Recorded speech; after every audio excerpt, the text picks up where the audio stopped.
And it came to pass after these things, that God did tempt Abraham, and said unto him, Abraham. And he said, Behold, here I am.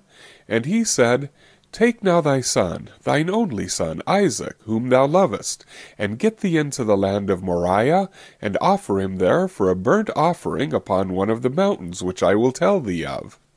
And Abraham rose up early in the morning, and saddled his ass, and took 2 of his young men with him, and Isaac his son, and clave the wood for the burnt offering, and rose up and went unto the place of which God had told him.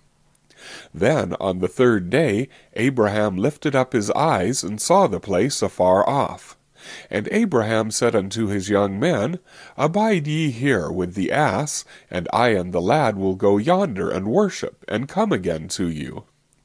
And Abraham took the wood of the burnt offering, and laid it upon Isaac his son, and he took the fire in his hand, and a knife, and they went both of them together.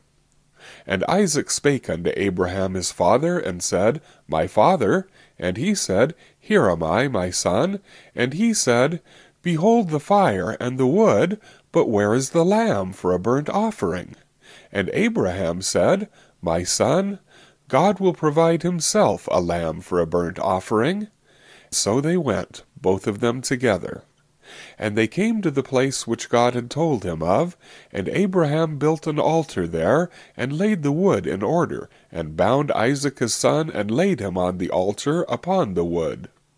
And Abraham stretched forth his hand, and took the knife to slay his son.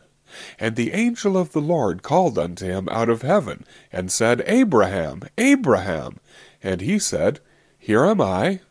And he said, Lay not thine hand upon the lad, neither do anything unto him, for now I know that thou fearest God, seeing thou hast not withheld thy son, thine only son, from me.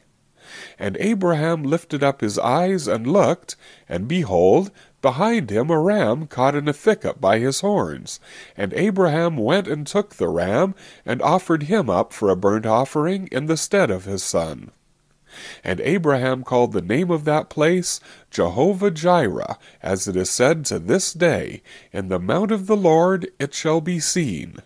And the angel of the Lord called unto Abraham out of heaven the 2nd time, and said, By myself have I sworn, saith the Lord, for because thou hast done this thing, and hast not withheld thy son, thine only son, that in blessing I will bless thee, and in multiplying I will multiply thy seed as the stars of heaven, and as the sand which is upon the seashore, and thy seed shall possess the gates of his enemies. And in thy seed shall all the nations of the earth be blessed, because thou hast obeyed my voice. So Abraham returned unto his young men, and they rose up and went together to Beersheba, and Abraham dwelt at Beersheba. And it came to pass after these things that it was told Abraham, saying, Behold, Milcah, she hath also borne children unto thy brother Nahor. Huz his firstborn, and Buz his brother, and Kemuel the father of Aram, and Chesed, and Hazo, and Peeldash, and Jedlaph, and Bethuel. And Bethuel begat Rebekah. These 8 Milcah did bear to Nahor, Abraham's brother. And his concubine, whose name was Reumah, she bare also Tebah, and Gaham, and Thahash, and Maacah.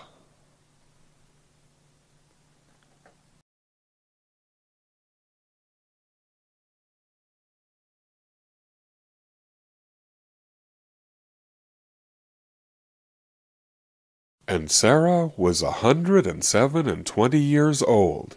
These were the years of the life of Sarah. And Sarah died in Kirjath-arba, the same as Hebron, in the land of Canaan. And Abraham came to mourn for Sarah, and to weep for her. And Abraham stood up from before his dead, and spake unto the sons of Heth, saying, I am a stranger and a sojourner with you. Give me a possession of a burying place with you, that I may bury my dead out of my sight. And the children of Heth answered Abraham, saying unto him, Hear us, my lord, thou art a mighty prince among us. In the choice of our sepulchres bury thy dead.